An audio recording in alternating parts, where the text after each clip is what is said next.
Guru. Nah, untuk mengetahui pengalaman Anda, Ibu ingin bertanya kepada Anda, kenapa sih kita penting melaksanakan sholat dalam kehidupan sehari-hari? Ada yang bisa menjawab? Ya, silakan kepada Emil. Karena sholat itu adalah amalan yang pertama kali kepada Allah, Bu. Ya, betul sekali Omnya, bahwasanya sholat itu merupakan amalan yang pertama kali dihisab. Apakah ada lagi? Oke, sebenarnya tidak ya. Kemudian berbicara tentang sholat, apakah anak ibu masih ada yang lalai atau mungkin lupa dalam melaksanakan sholat? Ada, Bu. Kenapa Sinta? Karena sibuk bermain, Bu. Oke, jadi ya Sinta, hal itu tidak boleh dibiasakan lagi ya, karena sholat itu kita tidak boleh tinggalkan. Oke, Bu. Nah, hari ini Ibu mau Anda semua mencari dalil-dalil tentang perintah dalam melaksanakan sholat. Mungkin bisa dicampurkan dengan melalui handphone atau yang lainnya. Nah, nanti Anda tulis di buku Anda, kemudian dijelaskan apa makna dari dalil tersebut. Beri waktu yang lebih untuk menanyakan kita, silakan.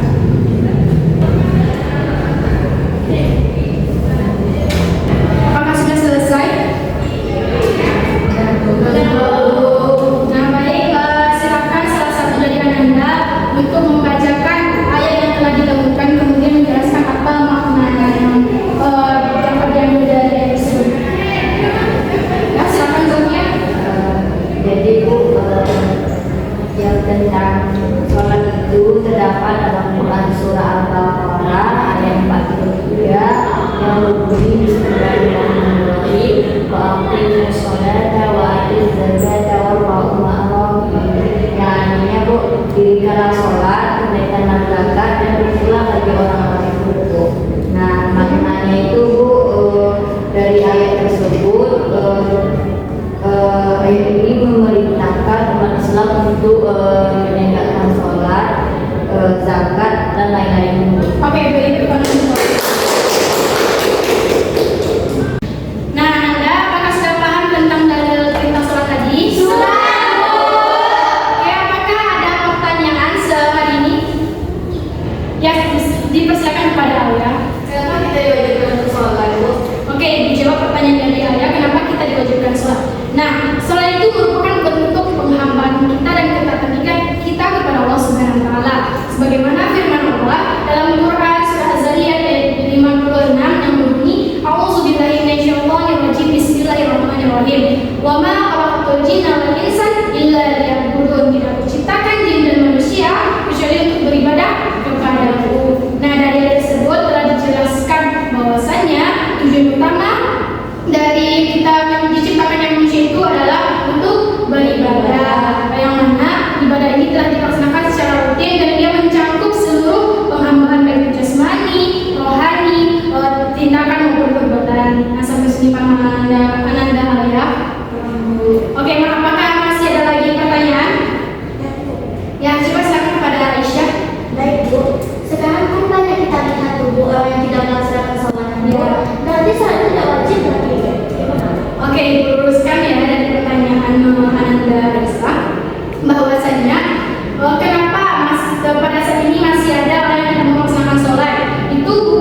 Dipersilakan untuk kelompok 1 terlebih dahulu.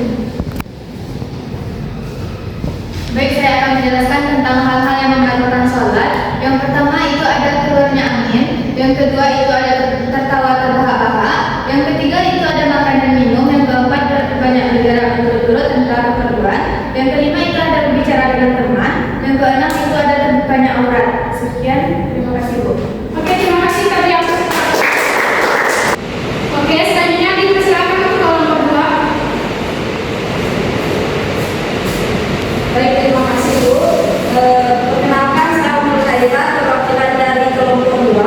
Saya akan menjelaskan manfaat dari kita melaksanakan sholat dalam kehidupan kita sehari-hari. Nah, dengan kita melaksanakan sholat itu, pertama dapat menjadikan jiwa kita menjadi lebih tenang.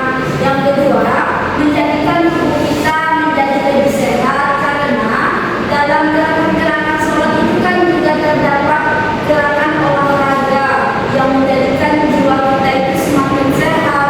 Kemudian manfaat dari sholat itu Bu dapat mencegah kita dari perbuatan keji dan perbuatan murka. Kemudian, seperti yang Ibu jelaskan tadi, dengan kita sholat itu Bu dapat menjadikan kita menjadi orang yang tidak sombong, karena kan sholat itu adalah bentuk penghambaan kita kepada Allah Subhanahu wa Ta'ala. Nah, dengan kita sholat itu, Allah juga bilang dengan sholat itu urusan kita dapat termudah Bu. Nah, sekian hasil diskusi kami Bu. Nah, baik Anda, hari ini Ibu akan mencontohkan bagaimana gerakan sholat yang benar itu. Nah, di sini kan banyak yang keliru dari gerakan sholat. Itu kan dia terdiri dari 13 rukun sholat. Jadi dengan dia dan akhirnya kan salah. Nah, pertama itu untuk takbiratul ihram itu khusus bagi perempuan itu di sejajar di bahu ini. Allahu Akbar.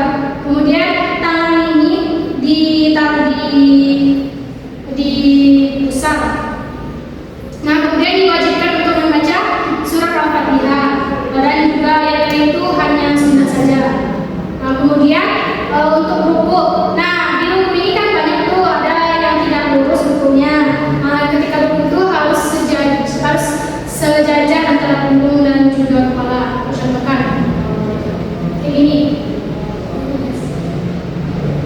Nah, begitu. Oke.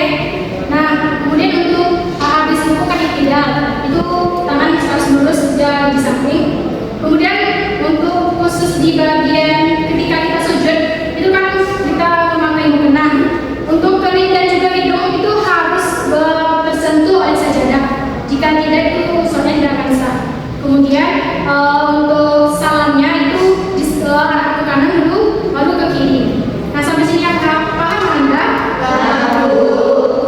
Oke, selanjutnya sebelum Ibu simpulkan materi kita pada hari ini, Ibu ingin mengenai apa yang telah kalian dapatkan dari materi yang telah Ibu jelaskan tadi. Siapa yang bisa? Ya, dipersilakan kepada Om Dewilan. Jadi Bu, yang saya dapatkan dari pembelajaran tadi itu pertama itu sholat itu wajib karena itu jangan lama. Terus di sholat itu ada rukunnya 13 yang diawali dengan niat dan diakhiri dengan salam. Ya, bagus sekali. Kemudian siapa lagi yang bisa? Bukan pertanyaan Satya. Terima kasih Bu.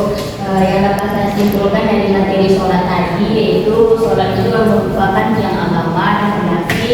Selanjutnya sholat itu dilandaskan dalam Quran surah Al-Baqarah ayat 43 Bu. Ya, bagus sekali. Oke, apakah masih ada lagi? Ya, dipersilakan kepada Sinta. Pertanyaan dari materi hari ini itu cara gerakan sholat seperti salam itu dari kanan dahulu baru ke kiri. Oke, terima kasih kepada Sinta.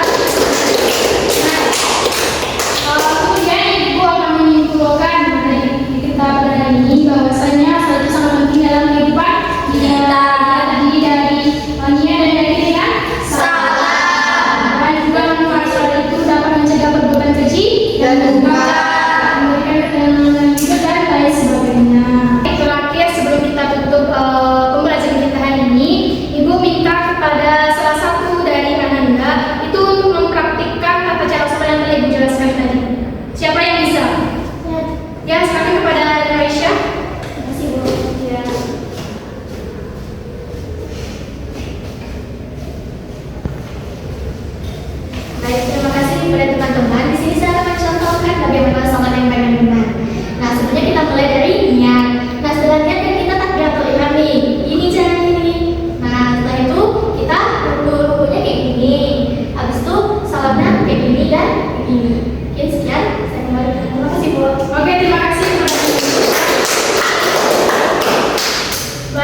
Kemudian untuk rukuk